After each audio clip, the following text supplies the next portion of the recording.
Hi, I'm William Buchanan, this is Rachel Bass, and today we're presenting our research regarding virtual learning experiences during COVID-19.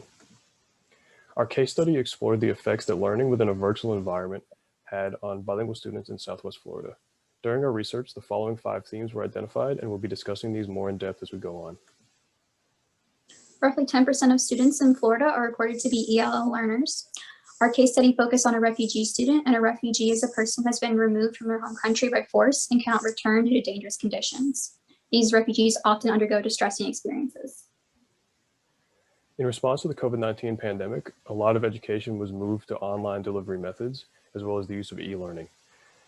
ELL students reported having fewer opportunities to practice speaking English outside of the classroom while learning online, which is one example of how these populations of students were uniquely affected by this transition.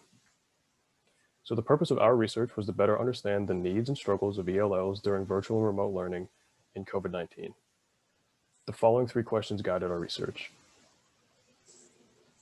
Our case study centered around one native Spanish speaker enrolled in a GED program. He was learning fully online.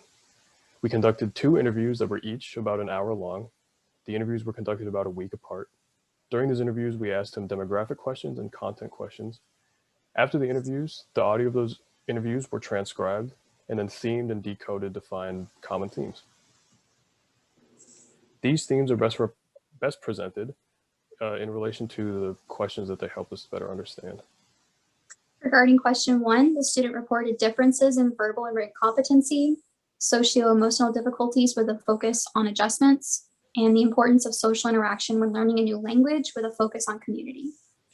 In relation to what needs bilingual students have when learning English online, the participant said that he lacked opportunities to practice speaking and hearing English like he had when it was in person.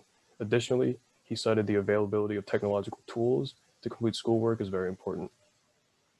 Regarding strategies and approaches that ELOs may find beneficial, our participant said that consuming media in English was very helpful, and prioritizing language learning is much more important than it might have been during in-person classes, From our findings, we can infer some of the following implications. Going back to that recommendation of consuming media in English, he believed that it helped him and recommends that others do the same. Regarding implications for teachers, teachers can accommodate the needs of ELLs by designing written assessments that allow ELLs to display their competency of content knowledge. The participant also shared feelings of depression during his time in high school, and we feel that this is an area where administrators and other faculty and staff can step in to create more welcoming environments. Some closing thoughts. One limitation of our study is the fact that we did a case study centered around one person's experiences. Our individual participant, his experiences may not be wholly representative of a larger population.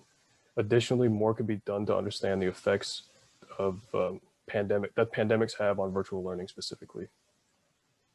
So to conclude, the purpose of our study was to better understand the needs of refugee ELLs during remote and virtual learning.